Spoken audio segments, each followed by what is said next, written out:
Well, I'll begin with saying this is, and I just said this on the radio, we're not treating this like an aberration and it's a one-time thing and just, it's a perfect tropical storm, so to speak.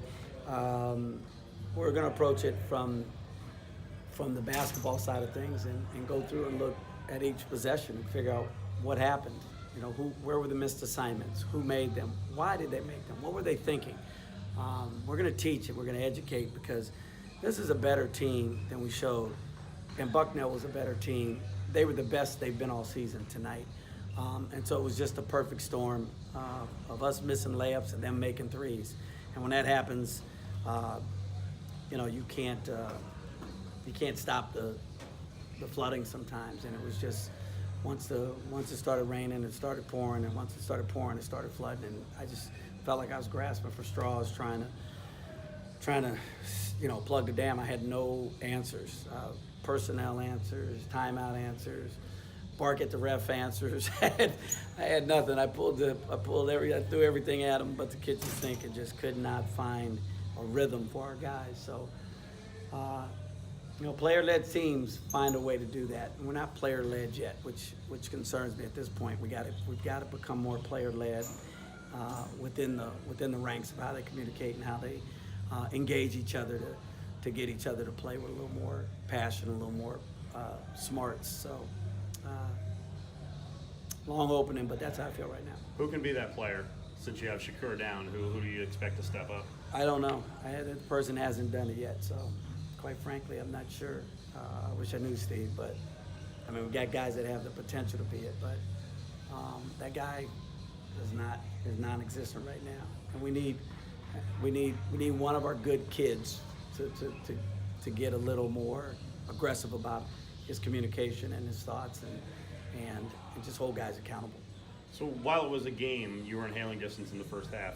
You had a lot of defensive breakdowns. Was it sluggishness or execution? No, I thought we played hard. Ironically, it may not have seemed that way, but we would dive on the floor, and the loose ball would get rolled and tipped out, and then pass to a guy for an open three. So is that not playing hard? No, you didn't get the 50-50 ball.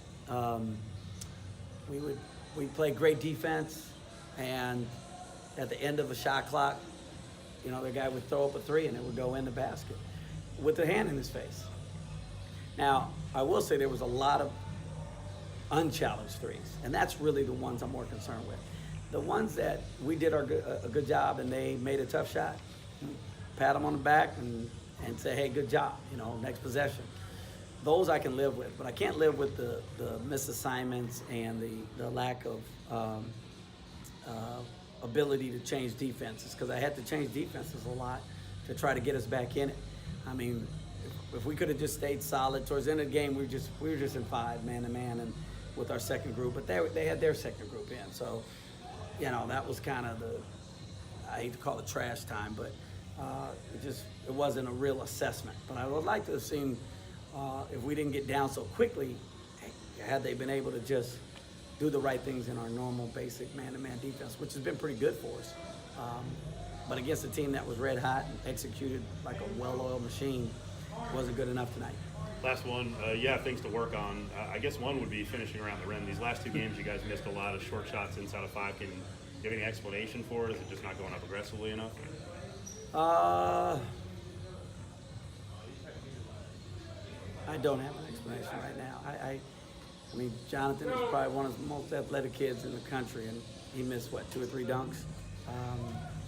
Chris has been our steady senior, and he missed a layup right at the rim. I don't have an answer. I will, but I don't have one right now.